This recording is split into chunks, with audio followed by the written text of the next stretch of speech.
Like if you're a practice owner, how do you insure yourself against this, and how do you make sure that your business can carry on going, and what would your recommendations be? Yeah, great question. Certainly early on in the piece, it's your ability to earn an income should be recognised as your actual greatest asset. So I think people readily recognise that they've got a house, they need to insure their house, they've got a car, they need to insure their car. But all of those things come from your ability to earn an income. And so insuring that via income protection is really the most critical thing, I think, initially to get as a foundation. And in the theme of prevention versus cure, like you need to get that before you have the problems, like those injuries that you talked about. And very definitely the insurance industry sees that back complaints have typically been the biggest causes of claim for income protection over the years, although being matched and perhaps even ahead of now is mental health issues. And I follow a lot of vets and related veterinary commentators on LinkedIn, and there seems to be a lot of comment there too about mental health state for vets and the importance of that. So very definitely, I think it's income protection should be a number one. But there's some things around policy design in income protection, and today's not the day for that. But there's ways to design the policies to suit your individual needs and also your budget. So I think being aware of those is really, really important from the get-go. You just set the foundation right and you build from there. And just for someone who doesn't know much about this sort of stuff, there is a difference between TPD insurance and income protection, right? Great. Yeah. So both are sickness and accident policies, but income protection can be temporary, and it's a replacement of income. So month by month, getting a cash flow replacement so that your life can keep ticking. We all need that cash flow to make it work. Whereas TPD is total and permanent disability. So never going to work again and paid as a lump sum. So once off, maybe you need to retire some debt, maybe you need money to help with major medical expenses, rehab, modify the car, the house, that sort of thing, tuck money away into super. So likely you need both, but they pay differently. One's cash flow, one's a lump sum. Okay, and for totally different scenarios. That's the kind of place I think a lot of people get confused. And because we were on the subject, and like, so guys, we don't script the stuff, so I'm just putting Neil here on the fly, right? Like I don't like scripted web events at all. So just looking at that, and because this thing is prevention and cure, I'm guessing that because your income requirements change over time, and maybe you've got more on loan as you get older or less on loan, or you might not have kids when you start and then you do have kids later on, probably having your income protection revised is a good idea. And how frequently would you recommend that? Yeah, absolutely. That's the key one that probably to keep up to date, particularly if your income is increasing. Like if you're going from graduate position through to more senior, and then perhaps you start owning a business, that sort of thing. That's one. And it's actually, I spoke recently at an event called Money Mistakes was our topic. And that was my number one mistake that I see for income protection is people not going back to how their policy defines their income, because there's different ways to do that. And they're also not insuring for the right income, because you can add things back on. It's not just your taxable income. As a good accountant, you would be trying to minimize tax where you can through all the appropriate means for clients. So you come down perhaps with a lower assessable income. Whereas from an insurance perspective, we can add back onto that, so you're insuring for your full loss. So very definitely, I think that coming back to your income regularly and assessing that. And I'd say, I don't think it needs to be done every year unless there's substantial changes, but certainly every 2 or 3 years, you'd want to ask that question. You're insured for $6,000 a month. That equates to you earning $100,000 a year. 75% is the maximum cover. So just a quick check on that. Is it still 100? Oh, no, it's now up to 130. Should we increase? Don't have to, but should we? Yeah. So that's kind of the thing. That's what we haven't prepared for, but I've just thought about, maybe we should mention that. So that's that's kind of the insurance piece there that I think is very, very important for vets, and we have seen a lot of scenarios there. The next thing I wanted to ask you, again, coming back from when I was a young vet and a new graduate and started working was about superannuation and what recommendations you would make to young vets who are just entering the industry now and starting to work with their superannuation, versus someone who's sort of middle-aged and halfway through their career versus someone who's coming towards the end of their career. And again, sort of from a prevention versus cure, I guess, aspect, is super is something you've got to start with early to prevent problems later on. So what advice would you have for people, whether they're employees or employers, around superannuation and planning for that? Yeah, you're spot on. It is very different for different stages that you're at. And I must these days, in the world that I live in, preface this with, this is not specific advice. This is general advice only. It's a funny sort of thing, but I think everybody understands that. But very definitely, I think when you're young, the key is to be doing something regularly, like saving regularly. If you think that your employer paying 9.5% of your salary is going to be cut it, when you get to the end, it just doesn't. So you can talk to one of people like us and get projections done so you can understand that yourself as to what it might be. But you can never catch up. So starting early is the best in terms of compound interest and how that works. Investing for the long term. So when you're younger, you can probably take more risk with your investments. Doesn't have to be risky, but more risk. And that might mean shares, Australian shares, international shares, property. And then as you move through, I think you should just be doing something in terms of adding to that. But then as you move through your solid working years, maybe you're earning decent money, you're trying to minimise your tax in some way, you can start looking at those maximum amounts you can put into superannuation. One, because it's tax effective to do so, but two, you're really boosting what you can get back at the end. And keeping in mind that superannuation is any kind of superannuation, whether it's one of those funds, an industry fund, or an AMP or an MLC or a self-managed super fund, it's just a framework of tax, essentially, where it's 15% tax in that superannuation environment. So you can try and, if you're putting money into superannuation, you get benefits, paying less tax. But then also, when you get to that older age, when you can turn on the tap and it start paying you, at the moment, you can get a lot of money out tax-free. So as you start getting into those later ages, tend to take less risk off the table. You still want to have some growth, because just having cash, you get nothing these days.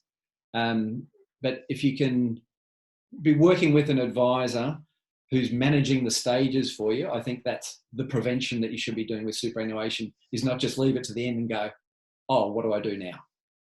Yeah, correct. Okay. Yeah, and then I guess one of the scenarios we also see often with super is people selling their businesses at various stages of their lives. So could you have any comments on that, if you're selling it and you're close to retirement versus selling it when you're still maybe in your 40s? Yeah, I don't know whether the age group, maybe you'll have some comment around the different ages that you can sell at. But certainly being able to add money to superannuation from the sale, it is, you know the rules probably better than I, around the tax advantages there, where you might, if you take the money yourself, you're going to pay this amount of tax. If you put it into super, there's amounts and that sort of stuff that you can move there tax-free. But as you get closer to that time when you can access the money tax-free, it's a lot easier mentally to go, I'll park it over there, because in a couple of years I'm going to be able to draw on it tax-free. Yeah, that's exactly what I was going to say. Is the incentive very often to, if you sell a business, roll money into super. If it's very, very close to your retirement, you can be quite incentivized to put it into super because it's a huge tax break. If you're a lot younger, you might, you've got to remember it's going to take a while before you can access that money. So that's one of the things we see around selling of businesses. That might influence someone what they would do with super, because you've got to think about the future and when you're going to get to that particular money. And I'll just say one thing around that, like we've talked about insurance and superannuation, and the other is most people have a home loan at some stage through there. Like there is a real, well, you've got options as to where to spend your money to the best effect. And like in this low interest rate environment, there's a lot of people saying, not advised, but a lot of people are saying, it's okay to carry a bit of debt at the moment because interest rates are so low, and returns in the market are quite good from an investment perspective. So if you're getting 12s and 15%, which some funds have, the dollar going into those sort of investments now versus 3-point-something% on loans seems to be something that people are doing a lot of. A lot of, yeah. So I guess that takes us across to the next thing I was going to ask anyway, was about financial planning and investments, because those are the key elements and the key things that you guys do. And we don't deal with much, particularly around investment strategies and things in our accounting firm. You talk a lot about being goals-based with your investments. And even in your financial planning. So can you expand a little bit on that and tell our audience a little bit about that and why they should be thinking about investing and having some financial planning advice and ongoing financial planning advice?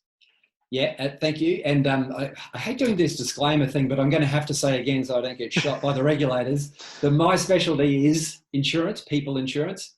Glenn, who's my business partner, does the investment secret. So I'm talking generally again. But what we see in that space when we talk about goals is that some people come into our office and say, should I buy shares or an investment property? And like the answer is, we don't know, like what's best for you. So we have to uncover and help our clients understand what their purpose is, like what are the goals that they're trying to achieve, and then we can match up things that are appropriate for them and balance that risk that I was talking about before. Because everything you invest in has some level of risk.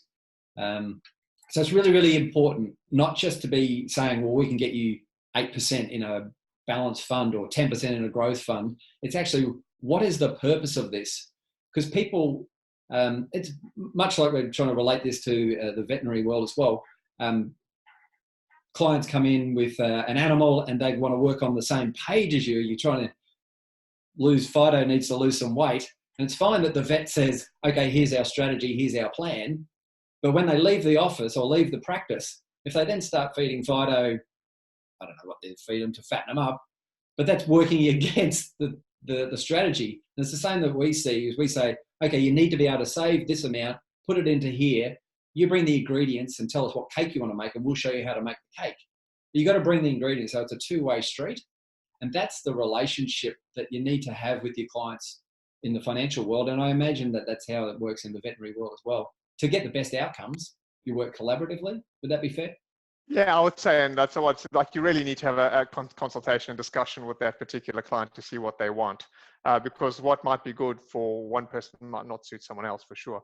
And like, and I love property investment for ourselves personally, but it's not for everyone. And other people might find it too risky, or they might find the management of the property. Like, we don't mind managing our properties, but other people, we have other friends who've invested in property, and it freaks them out. So you've got to think about and discuss with someone what the ins and outs are of each different type of investment. I think that's very, very important. It's not everything is for everyone. Yeah, I think is a very, very important consideration there. And I think too, in trying to draw parallels with a veterinary practice, is when a new potential client comes to a veterinary practice, they should be looking to suss out, is this the right fit for me and the staff who I want to be dealing with? Do they have the skills and the expertise and the equipment needed? Is this where I feel that they're on the same page as me in caring for my pets? And I think that should be the case. You should be interviewing your advisors to make sure that they have the right experience, the right background, find out who's behind them, because we all have groups. Most of us have groups behind us. And that's part of what came out in the Royal Commission, is you've got to be wary of whose benefit you're getting the advice under. I think there's a real parallel there between sussing out who's going to give you the advice and that you're comfortable, just as it would be if I bring my pet into a vet and I just want to know what's going on here. Am I comfortable here? Which actually brings me, because you talked about that group, but you guys are pretty flexible as to what sort of products you can recommend, aren't you? As in your particular organization. Absolutely, yeah. We have, I don't want to get jargony, but no institutional ownership. So we put the client first. We've always done that, but there's certainly no pressure, or we've got a very wide approved product list. So yeah, if it works for the client, that's when it works for us. Because it just that sort of brought me back to some déjà vu when I was a young practicing vet in England. Knew nothing about accounting at that time, and the financial planning we got there, it was quite obvious that financial planner was tied to a very, very narrow set of products. I don't know if the legalities in the UK were somewhat different at that time, but the financial products offered were actually quite narrow. And so there is that scenario that can happen. And I think it's quite important for people to realize that you've got to be comfortable with whoever's doing your financial planner is offering you the best products. Yeah, and I think in the business advisory world too that you work in, people have to understand the relationship that you have with them and how that works, and there's a fee to be paid. Like that's the way that the world works these days. So I think we're all on the same page, I hope. Well, yeah, I hope so. My customers have always been very happy when they've spoken to you. So I think that's great, and you've always been pretty approachable. So, which is, I think, thanks. what you really need is is that relationship with your customers and that openness with your customers to tell them, what you think is best for them. Yeah. Hey, can I ask you a question? Sure. No, I guess we're getting to the point where you can grill me now, because I'll ask you a couple of curly ones, yeah. So you can ask me whatever you want. No, I was just going to pick up on what we're talking about there, and around collaboration and the importance of that or not, and how that works in your business advisory world, the collaboration things. Also in the veterinary world, can vets do everything for everybody, or do they bring in specialists? Can you draw any? Yeah. I mean, definitely. So I mean, from the veterinary experience, and the vets that are here listening to this would know this. If you see a spinal case in your consult room, and you're not a spinal surgeon, probably if it's a severe disc prolapse and the dog can't walk, you probably get a better outcome if you send that dog to a specialist who's got MRI facilities, can do spinal surgery. If you don't do a lot of spinal surgery, you know that your odds of a good outcome are much lower than someone who does spinal surgery every day. So from the medical experience, it's not too different in the business world or financial world. So it's probably best you always look, when you're looking for advice or help within your business, is someone who actually knows your industry. And as an advisor myself, I am very, very uncomfortable in certain spaces. I don't know enough to deal with certain things. Classic example would be insurance. People ask us as an accounting firm about insurance all the time. It's not my area of speciality, even though I specialize and do most of my work just with vets as a business advisor, and we do accounting and bookkeeping for vets. Insurance isn't our thing. So we then refer the insurance off to the person we think suits the customer's needs the best. So that's kind of how we work also. So we have a channel of people that we find we get good outcomes. It could be legal advice, it could be financial planning or financial advice. And if our customers give us good feedback about that particular firm, then we make contact with them, and we have a panel of people that we like to refer to because the outcomes are good. In general, we find the people we refer to are also have a niche within that space. So it might not be as niched as Anne and I are in that we just do vets. That's probably the smallest niche ever. But like you guys tend to veer towards the professional services, doctors, dentists, things like that. And I think from an income protection perspective, knowing the kind of type of work a person does and what the work environment is like really helps for you to give them the correct policies and things like that. So it's not too different again. And like the whole prevention versus cure thing is, if you're going to be curing a patient, well, if the outcome is going to be better at a specialist, then send that on to a specialist. We're not scared to refer off our cases to someone who knows what they're doing. So that's my normal approach to things. Yeah, brilliant. Yeah, and likewise, the clients that we've shared speak so highly of how you guys are so approachable and have such a wide network to connect other people into, where things just need to get done. Yeah, and it's, as you said, it's for the client's best interest, and that should be the center of everything. One of the things I was actually going to bring up was doing things on the cheap. I think we said, do you ever see scenarios like, because we certainly do see scenarios where people try and do things on the cheap. And again, this is very, very similar to veterinary practice. And I've got some stories here too, where people go to something cheap and don't get the outcome they want. Do you have any examples of that? Absolutely. That's, I see it all the time. Nobody wants to pay money for insurance. It's a real grudge purchase. So that's one of the things. And I don't want to pay more for my insurance either. But I also want to be paying fair value because I have seen the difference at time of claim. And that's where the rubber hits the road for insurance, is when you need to make a claim, how easy it is and actually getting paid. I think the most common one is to think that you've got insurance through your superannuation, so I'm right. So often when we actually get a chance to look at the policies, those group covers, so they buy it on bulk, so you don't get individual cover. You get group, or everybody's got the same kind of cover. And largely, and again, I'm not advice, but they seem to be a more basic level than if you get advice yourself. So some of the things can be around your definition of your occupation. If you need to make a claim, are they going to say you can't do your own occupation as a vet? Or are they going to say, yep, you can't be a vet, but could you do something else? So that can be a difference between getting a payout and, yeah, sorry, no.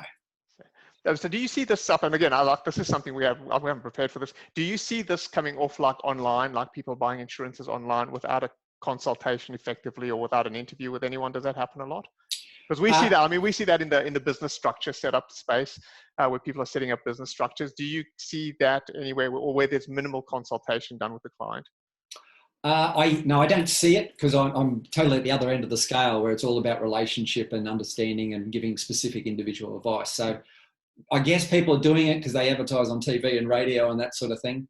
But you can actually these days just recently go onto the Money Smart website, the government's website, and you can have a look at claims paid via that direct type of insurance versus claims paid via the group superannuation thing I was talking about before, versus claims paid by individual advice, where people have got individual advice.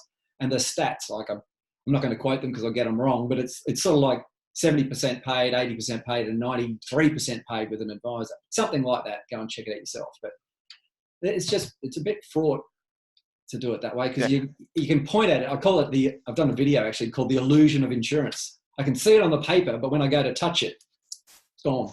It's not there, yeah. Yeah. And I think vets can relate to this from the whole Dr. Google thing, where clients refer to something on the internet and find something cheap on the internet and think it's going to do the job for them without going to the vet. And I think it's around, it's the same in the accounting space. I presume it's the same in your space. I mean, classically, some of the stories we've seen is people going online to set up all their structures to set up a self-managed super fund. Yes. And then obviously that, when it comes to audit time, doesn't pass audit because the paperwork's not in order, and then the cost to fix that is going to be significant. We see people going online to set up business structures if they're starting up a new business, and they'll set themselves up as as a sole trader maybe, or they'll set themselves up in a company but make themselves shareholders. And when it comes to selling the business down the track, you're looking at tens of thousands, not hundreds of thousands of a difference in the tax outcome. So I kind of put myself in the shoes of like being a vet and being approached by someone who's been to Dr. Google or done something on Dr. Google, and then look at it from the accounting side. And it also happens on that side. So every industry is the same in that particular space. So just be wary. I'm not saying don't go on the internet, but if you don't know a lot about that particular thing, because vets are pretty smart actually, and there will be a bunch of them who know quite a lot of stuff around it. But if you're unsure about how to set up an entity or do your bookkeeping or valuing a practice or particular types of insurance, then it's always best to speak to someone, and the outcomes are likely to be better if you're not sure, to speak to someone. 100% agree, and I think that's a great summation of this concept of the title prevention versus cure, because you're far, in my view, and I've seen the mistakes as well, you're far better off spending a little bit of money up front and getting the prevention by talking to a specialist than trying to fix it, come up with a cure when the problem's happened. And it costs you so much more to do it that way, and the stress and the heartache along the way. Yeah, cool. Well, I think we're going to do half an hour here. Did you want to take questions at all? Yeah, if there's questions. We've got some people. As I always say, it's dangerous to ask for questions at the end of a web. I'll put you up because this is your one and not my one. I said, let's just do it and free feel out. But I'm quite happy to take any questions if anyone has any questions. There might be none. Otherwise, I guess people are welcome to email us. I mean, they're certainly welcome to email me. I'll actually put my email address here in the chat. Yeah, great. And we'll be making this available. I know that there's some people who messaged us and said interested but won't be able to attend at that time. So this recording will be available. I think I've missed the start on the recording, so I'm going to get shot for that. But I have captured most of it. So it'll be up there and available, and nothing coming through at the moment in terms of questions. There's nothing coming through on the chat, but that's fine. People are often shy, and they've got your email address, I presume, because they've signed up for the web event. So mine's up there, guys. So if anyone's got any questions around this, feel free to ask me. And if you ask me something that I don't know about and it's about insurance, I'll refer you on to Neil. And if you ask me something about business advice or accounting, I'll refer you on. Thanks a lot, Neil, and it's been great doing this with you. Thanks for having me as a guest. It's been fun. It's been different for me now, being on the other end, and thanks for everyone for attending. Thanks for going easy on me, Paolo, and thank you everyone for attending. If you've got any comments and suggestions for future things you might be interested in, also shoot that through, and we'll do our best to source the right people to present to you. So hope you have a great day.